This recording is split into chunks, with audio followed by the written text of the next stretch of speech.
Fueled by an increase in suicides, overdoses, homicides, Missouri residents appear to be living 1.6 fewer years than the rest of the nation. That's according to a recent report by the Department of Health and Senior Services, which found that 30% more deaths of residents between age 15 to 44. The report attributes the increase in death rates for younger people to accidents including drug overdoses. Staff writer for the Washington Free Beacon, Charles Lehman, has been digging into these findings, and he joins us now via Skype to expand on what was found. Charles, thanks so much for joining us. Thanks for having me on. Absolutely. So what's going on here? So the report in Missouri, and I do want to emphasize that Missouri is in some senses reflective of what is happening in many other states. But what the Missouri Department of Health finds is that there have been substantial increases in rates of suicide, homicide, drug overdose, and those concentrate primarily among Missourians under the age of 55. So just to put it all in context, declining life expectancy is a huge red flag for people who work in public health. In general, in the West, in developed nations, it is peculiar and disturbing to see life expectancy drop. And so to see such a large drop of about, I think it's about 10 years, is indicative of something very wrong.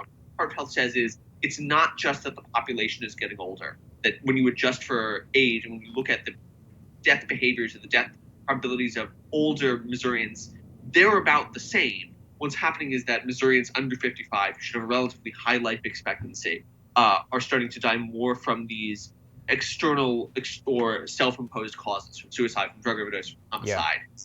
The reason why is it coincides a whole bunch of factors, but they're all really bad. Mm-hmm. So, Charles, what does this also tell us? I mean, the Missouri report to me was really just the microcosm of what the whole nation is going through. Is that we do see, drug overdoses is out of control. Is that declining life expectancy overall? I mean, or is one of those things. I mean, that's truly the ultimate metric of how our society is going. What is that? What are you seeing nationally? So what the CDC has said, we're still waiting on 2018 numbers, but according to the CDC, in 2017, American average life expectancy fell for 2 years in a row, and for men it has now fallen for 3 years in a row. Jeez. So it was down in 2015, 2016, and 2017. Just for context, a nationwide decline, across the population decline of 2 years in a row has happened twice in the past century, once during the AIDS crisis and once during the influenza epidemic in the 1960s. For men, the 3-year decline, I don't even know the last time it happened. I think it's something like the turn of the 20th century. Wow. So there are a whole bunch of different factors driving that. I think what Missouri shows us is, one is a story very particular to Missouri. Homicide rate is increasing in some specific cities. So St. Louis is really a lot of the problem there.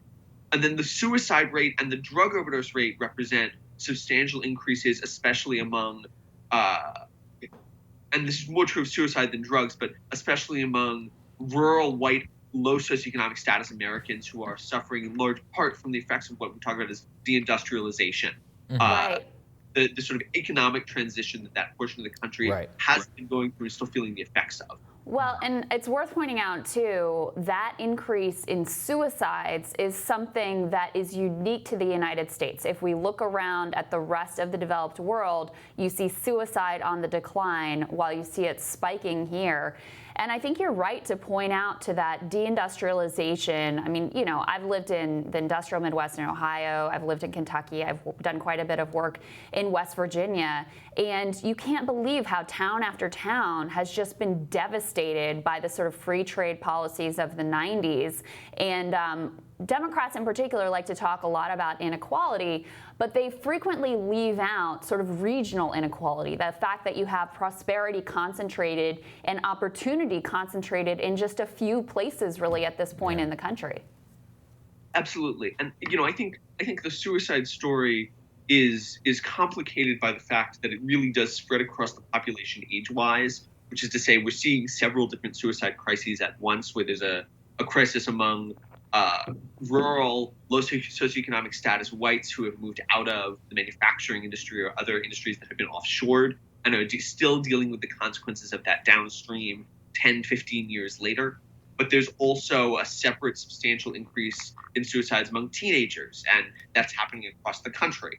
And there are indeed even increases in urban suicides that are happening urban suicides among white people that are happening unrelated to deindustrialization. So in some senses, it is as much about that economic sort of match that lights the powder keg as it is about the powder keg, as it is about sort of a spread of suicide throughout the country through, frankly, I suspect, although nobody's really sure, I suspect a whole host of new vectors for suicidal litigation and information about how to commit suicide that comes with the internet, that comes with social media, that comes with all these new technology we have. Yeah, Charles. I mean, have we seen anybody in the presidential race or the president? I mean, is anybody even talking about this? As far as I know, one of the things that we've given the most props to Andrew Yang for is actually talking about this on the Democratic debate stage. I mean, to me, it seems like literally the ultimate metric of how things are going as a society, and it just feels totally removed from our national conversation. Yeah, no, I think that's absolutely correct. Pete Buttigieg had a plan, which I wrote about at the Free Beacon, I think is really very misguided because it sort of focuses on surface level treatments rather than thinking about what the underlying causes are. So if you talk about the drug crisis, for example, there's a lot of focus on treatment, which is really important, but almost no focus on interdiction and enforcement, which is also really important. I agree Andrew Yang has been pretty good at sort of being willing to come out and say, here are real problems that everyone in America is experiencing. I'm not convinced that the underlying problem is automation in the way that he is, but I'm glad that he's saying it. I wish that, the president, Donald Trump, talks about this on occasion, and his administration has done some things, but I think they could be much more aggressive about it, especially because, opioid overdose rates in a given county predict how much that county swung for Donald Trump in the 2016 election. Wow. Yeah, that's right. But he should also have a political interest in coming out very strong against all of these issues. Yeah, I mean, I can tell you, I interviewed Senator Sanders in Kentucky, and he talked a lot about this. This is clearly sort of an animating issue for him as well. It's something that he's focused on a lot. But how do these numbers? I mean, that's part of what we talk about a lot on this show is the fact that you can see the stock market soaring, unemployment rates so low, this long economic recovery, and yet see life expectancy declining, see the worst addiction crisis that we have probably seen in our nation's history, see suicide spiking. I mean, what does that tell you about the way that we're even measuring success as a nation and how many people that success is actually reaching and touching? Right, and there's a problem of sort of differential impact, right, where drug overdoses are the leading cause of death for Americans under 55 today is drug overdose. It is the thing most likely to kill me or either of you. And yet, in totality, Americans under 55 just don't die that much. And so what is on the one hand a major issue also affects a fairly small and fairly concentrated at-risk population. That population looks a little more diverse than it did historically, which for better or worse means it's getting more attention. But it's still a relatively small population of people who are at risk. And so it's very easy for us to discount them, to say, well, that's the cost of doing business. I think that most reasonable moral Americans would say lives ought not to be the cost of doing business, that, free fentanyl flowing over the border perhaps ought not to be the cost of an aggressive free trade regime in relation to Mexico.